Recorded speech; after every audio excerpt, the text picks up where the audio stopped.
오늘 본문은 이단들의 시한부 종말론을 태동하게 했습니다. 지금부터 본문을 근거로 이단들의 그 종말론을 잠시 소개하겠습니다. 어느 지점부터 이상한지 한번 발견해 보시기 바랍니다. 다니엘은 13절에서 다음과 같은 음성을 듣게 됩니다. 제가 13절 다시 한번 읽겠습니다. 내가 들은즉 한 거룩한 이가 말하더니 다른 거룩한 이가 그 말하는 이에게 묻되 환상에 나타난 바 매일 드리는 제사와 망하게 하는 제약에 대한 일과 성소와 백성이 내준 바 되며 짓밟힐 일이 어느 때까지 이럴꼬 하매. 이 질문은 때를 묻는 질문입니다.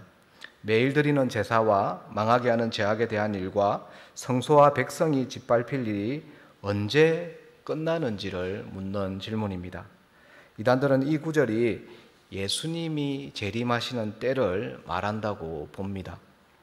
다니엘은 이 질문에 대한 대답을 천사에게 듣게 됩니다. 이어지는 14절이죠. 그가 내게 이르되 2300주야까지니 그때에 성소가 정결하게 되리라 하였느니라. 다니엘은 이 세상의 끝은 2300주야까지라고 듣습니다. 이단들은 그때가 되면 이 세상의 역사는 끝이 나고 하나님의 심판으로 성소가 정결하게 되어서 적 그리스도의 세력이 멸망하게 된다고 보는 것입니다. 그러면 여기서 말하는 2300주야까지라는 말은 언제까지를 말하는 것일까요? 2300주야에서 여기서 말하는 주야는 하루입니다.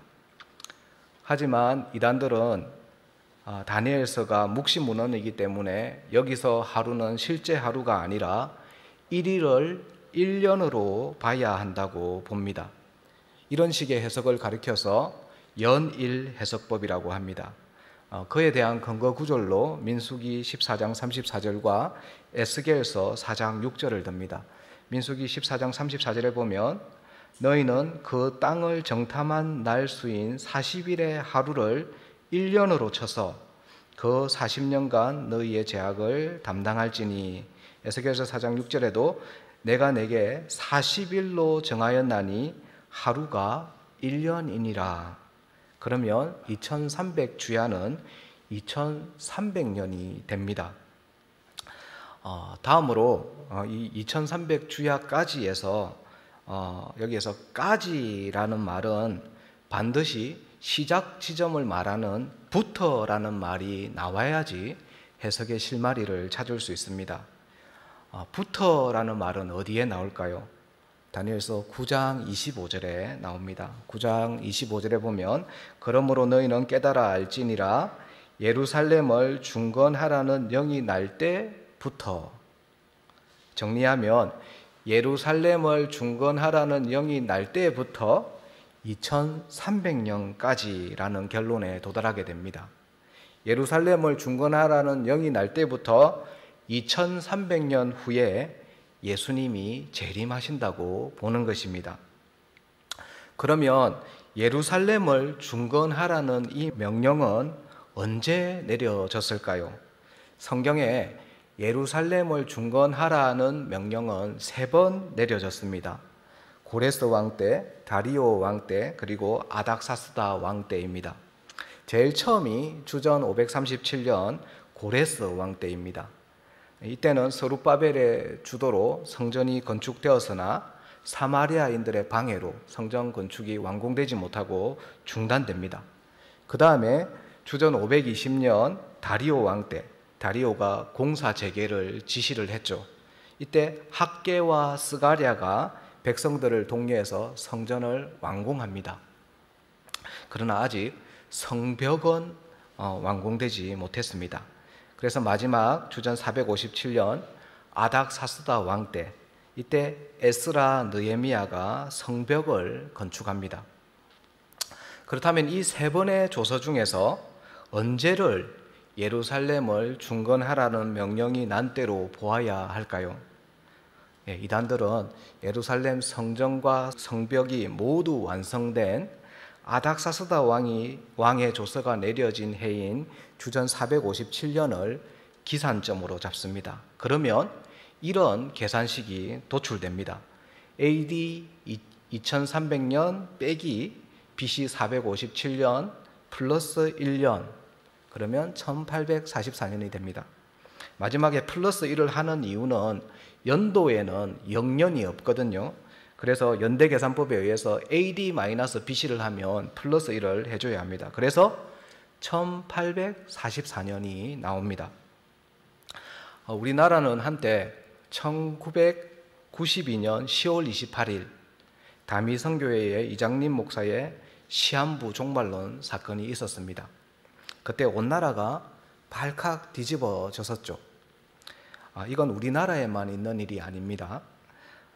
미국에서도 비슷한 사건이 있었습니다. 언제냐 하면 1844년 10월 22일 윌리엄 밀러의 시한부 종말 운동입니다.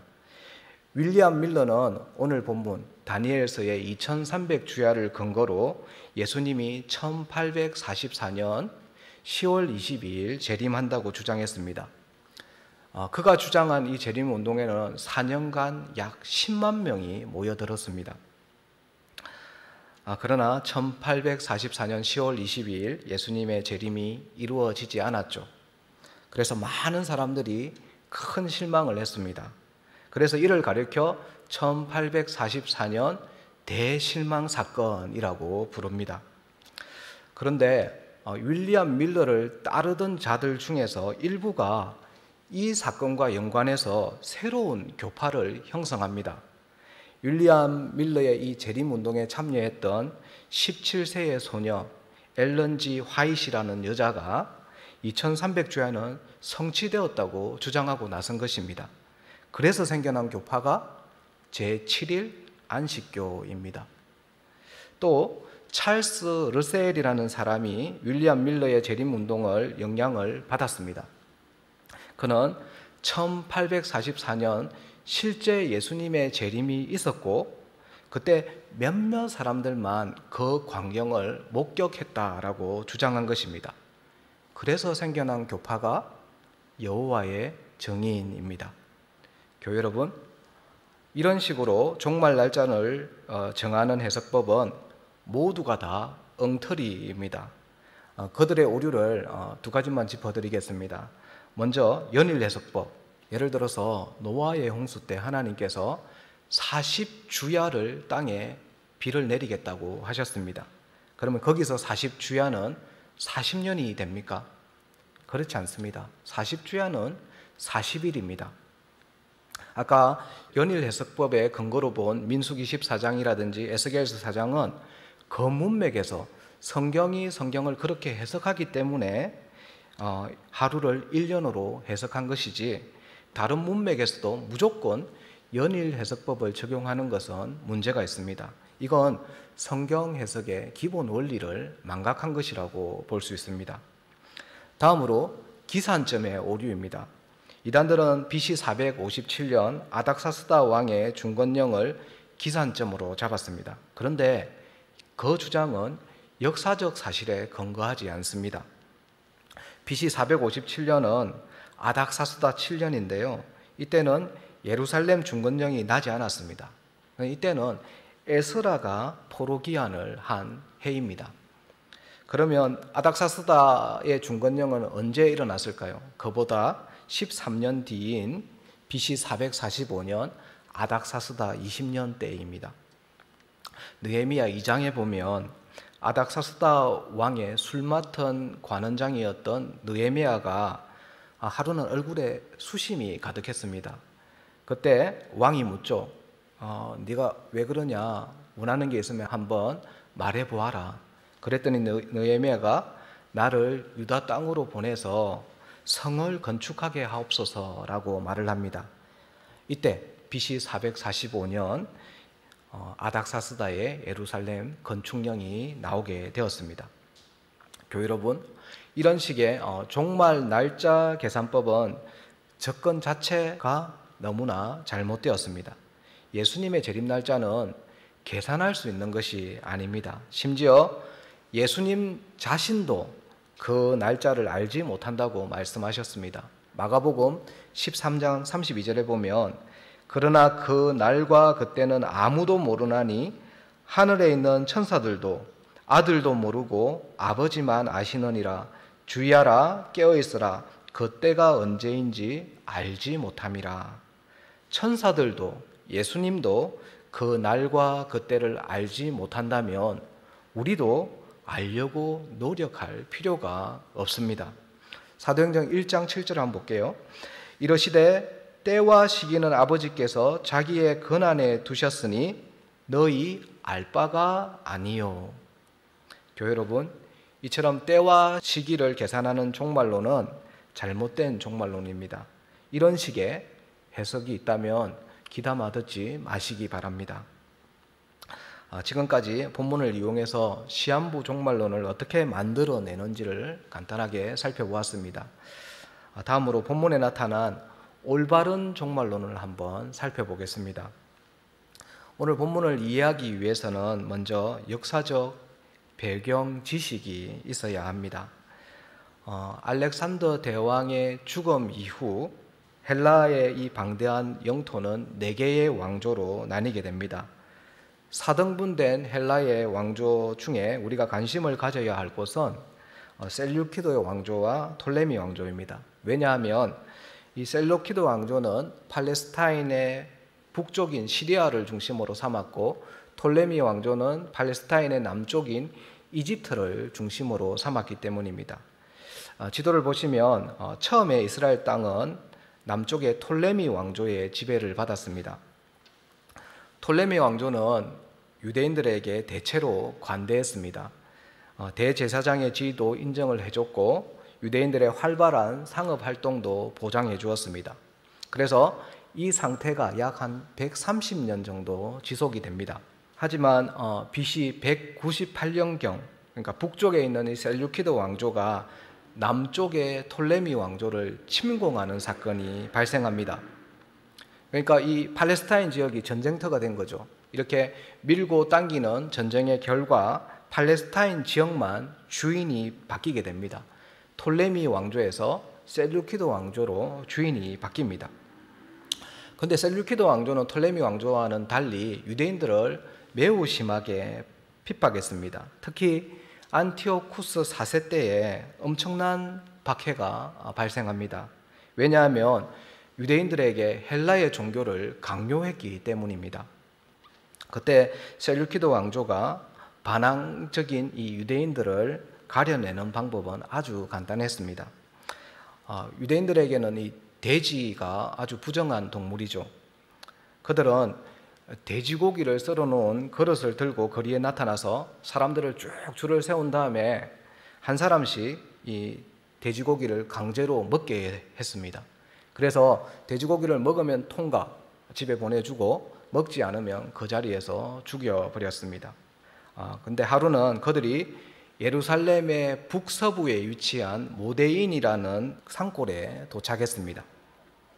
그날도 마을 사람들을 모아놓고 강제로 돼지고기를 먹이려고 했습니다. 그런데 그곳에는 경건하고 연로한 제사장인 마따디아라는 사람이 있었습니다. 그는 그 광경을 보고 극도로 분노했습니다. 그래서 그의 아들들과 함께 집에 있는 무기를 들고, 여기서 무기는 집에 있는 꽃갱이, 삽, 낫 같은 걸 들고 강제로 돼지고기를 먹이는 이 셀류키드의 앞잡이들을 모두 죽여버렸습니다. 큰일 났죠. 그래서 마따디아는 마을 사람들을 다 데리고 깊은 산골로 피난을 갔습니다. 근데 시간이 지나자 이 사건이 소문이 나겠죠. 근데 의외로 유대인들이 이 마따디아를 돕기 위해서, 그리고 셀류키드 군대와 맞서 싸우기 위해서 모여들기 시작한 것입니다. 가만히 있을 셀류키드가 아니죠. 셀류키드 군대는 코끼리를 이끌고 쳐들어왔습니다. 당시에 코끼리는 오늘날 탱크와 같은 역할을 했습니다. 하지만 이 마따디아의 이 아들들도 전투력이 아주 뛰어났습니다. 아들 중에서 가장 뛰어난 탁월한 사람이 누구였냐 하면 유다 마카비였습니다. 이름이 유다이고 별명이 마카비입니다. 마카비는 망치라는 뜻입니다. 그가 얼마나 싸움을 잘했든지 그의 공격은 해머로 내려치는 것과 같았습니다. 그래서 그를 마카비라고 불렀고 그 전쟁 이름 자체가 마카비 전쟁이 되었습니다. 불가능한 이 마카비 전쟁이 전쟁을 시작한 지 3년 만에 유대인들의 승리로 끝을 맺습니다. 주전 164년 유대인들이 성전을 탈환했습니다. 그래서 유대인들은 지성소에 있던 이 제우스 신상을 끌어내리고 돼지 피로 더럽혀진 이 제단을 헐고 다시 제단을 쌓고 성전을 재봉헌했습니다. 그리고 그날을 절기로 만들었습니다. 바로 수전절입니다. 수리할 때 숫자, 성전할 때 전자. 그래서 수전절이라고 합니다. 유대인들은 아직도 수전절을 지키고 있습니다. 유대인들의 크리스마스라고 할 수 있는 하누카 축제가 수전절입니다. 이런 역사적 이해를 가지고 본문 9절 말씀을 한번 보겠습니다. 9절에 보면 그 중에 한 뿔에서라고 하는데 여기서 한 뿔은 헬라의 4개의 왕조 중에서 셀류키드 왕조를 말합니다. 거기서 한 뿔이 나옵니다. 그 작은 뿔은 셀류키드 왕조에서 출현한 안티오쿠스 4세 에피파네스를 지칭합니다. 그는 자신을 신의 현현이라는 뜻을 가진 에피파네스라고 불렀습니다. 하지만 사람들은 그의 이름에서 자음 하나를 바꿔서 에피마네스라고 불렀습니다. 에피마네스는 미친놈이라는 뜻입니다. 그리고 9절 하반절에 보면 그가 이스라엘 땅을 상징하는 영화로운 땅을 차지했다고 말을 합니다. 또 이어지는 9절에서 이 안티오쿠스 4세의 악행이 계속 등장합니다. 10절을 한번 보겠습니다. 그것이 하늘 군대에 미칠 만큼 커져서 그 군대와 별들 중에 몇철 땅에 떨어뜨리고 그것들을 짓밟고, 여기서 하늘 군대라는 말은 하나님의 거룩한 백성인 이스라엘 백성을 상징합니다. 그래서 안티오쿠스 4세가 그 군대와 별들 중에 몇철 땅에 떨어뜨리고 그것들을 짓밟습니다. 이 표현은 돼지고기를 강제로 먹게 하는 방식으로 이스라엘의 정치, 경제, 지도자들을 포함하여 백성들을 무자비하게 학살한 사건을 의미합니다. 이어지는 11절과 12절에서는 이 안티오쿠스 4세가 하나님을 직접 대항합니다. 11절, 12절에 보면 또 스스로 높아져서 군대의 주제를 대적하며 그에게 매일 드리는 제사를 없애버렸고 그의 성소를 헐었으며 그의 악으로 말미암아 백성이 매일 드리는 제사가 넘긴 바 되었고 그것이 또 진리를 땅에 던지며 자의로 행하여 형통하였더라. 예루살렘 성전에서는 율법에 따라서 매일 하나님께 드리는 제사가 있었습니다. 그 제사는 아침과 저녁 때 하루에 2번 매일같이 쉬지 않고 드려졌습니다. 그 내용이 출애굽기 29장에 기록되어 있습니다. 그래서 주야로 제사를 드렸다고 볼 수 있습니다. 그런데 이 에피파네스가 예루살렘 성전의 지성소에다가 제우스 신상을 세웠습니다. 이뿐 아니라 율법에 부정한 동물인 돼지 머리를 제단 위에 올려놓았습니다. 이렇게 성소가 더럽혀진 기간이 2300주야입니다. 이걸 염두에 두시고 13절과 14절에 2300주야를 한번 해석해 보겠습니다. 14절에 보면 성소가 더럽혀진 기간인 2300주야는 크게 2가지 해석이 존재합니다. 하나는 주야를 문자적 하루로 봐서 2300일, 그러니까 약 6년으로 보는 견해입니다. 실제 이 에피파네스가 본격적으로 성소를 더럽힌 기간이 BC 171년부터 164년이거든요. 그 기간이 약 6년입니다. 그래서 이 해석이 역사적인 사실에 부합합니다. 그리고 다른 하나는 여기서 2300주야 할 때 주야를 매일 드리는 제사, 그러니까 유대인들이 하루에 2번 아침과 저녁에 주야로 드려진 그 제사로 보는 견해입니다. 그러니까 2300번의 절반인 1150번의 아침 제사와 1150번의 저녁 제사를 합해서 2300번의 주야로 드려진 제사로 보는 견해입니다. 이 견해도 실제 에피파네스가 성전에 제우서 신상을 세웠던 BC 167년 12월부터 수전절인 164년 12월 초까지 기간이 약 1150일입니다. 그래서 이 해석도 가능합니다. 정리하면 이렇습니다. 여튼 2300주야는 안티오쿠스 에피파네스가 매일 드리는 제사를 방해한 기간입니다. 즉 그리스도의 세력이 우리의 일상을 방해하는 기간입니다. 그래서 이 본문은 우리에게 올바른 종말론을 가르쳐 준다고 볼 수 있습니다. 이 본문을 근거로 말씀을 한번 적용해 보겠습니다.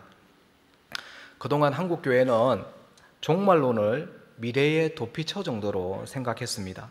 그 결과 종말을 좀 냉소적으로 보는 경향이 있습니다. 그러나 진정한 종말론은 일상을 아주 중요하게 생각합니다. 우리 시대에 예수님의 재림을 맞을 수도 있고 아닐 수도 있지만 그보다 중요한 것은 종말을 살아낸다라는 것입니다. 본문의 표현대로 하면 매일의 제사를 드리는 것이 중요하다라는 것입니다.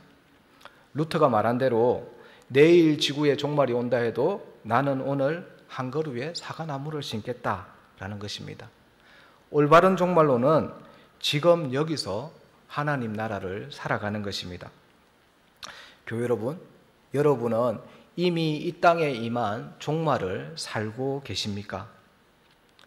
그렇다면 우리의 일상이 영적인 마카비 전쟁터가 되어야 합니다. 유대인들의 수전절처럼 매일 드리는 제사를 위해서 성소를 깨끗하게 해야 합니다. 다시 말하면 우리의 일상을 방해하는 에피파네스의 방해 요소들을 제거해야 합니다. 제우스 신상과 돼지머리와 같은 것들을 제거해야 됩니다. 그게 무엇입니까? 내가 만든 우상입니다.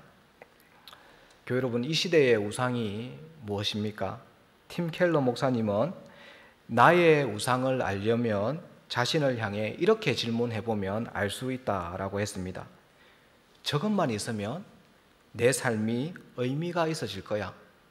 저것만 있으면 내가 가치 있는 사람이 될 거야. 저것만 있으면 내가 중요해지고 안정감이 들 거야.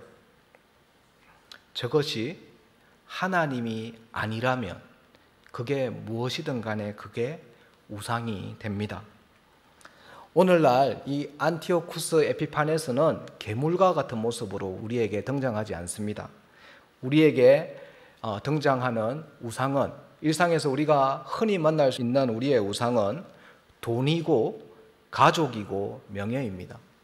다 좋은 것이죠. 다 필요한 것입니다. 그래서 그 우상들을 없앨 수가 없습니다. 우상들은 없앨 수 있는 대상이 아닙니다. 그렇다면 어떻게 해야 할까요? 없앨 수 없으면 다른 것으로 대체하면 됩니다. 뭘로 대체합니까? 바로 하나님이죠. 돈과 가족과 명예가 주는 기쁨을 하나님이 주시는 기쁨으로 대체를 해야 합니다. 돈과 친구와 술이 주는 위로를 예수님으로 대체하는 것입니다. 교회 여러분, 우리는 오늘 본문을 통해 올바른 종말론을 알 수 있습니다. 바로 하나님 앞에서 하루하루를 살아가기 위해서 매일의 예배를 회복하는 것, 일상을 회복하는 것입니다. 그러기 위해서는 반드시 우상 제거가 수반되어야 합니다. 저와 여러분의 삶 속에서 올바른 종말론을 살기 위한 몸부림, 그런 분투가 있기를 간절히 바랍니다. 말씀의 결론을 맺겠습니다. 교회 여러분, 이단들의 시한부 종말론, 날짜 계산법을 거부하십시오. 하지만 거기에 만족해서는 안 됩니다. 올바른 종말론은 매일의 제사, 일상에서 하나님의 통치를 경험하는 것입니다. 이때 내가 만든 우상 때문에 일상을 놓치지 않도록 우리 안에 있는 우상을 하나님으로 대체할 수 있는 그런 복이 저와 여러분에게 있기를 간절히 바랍니다.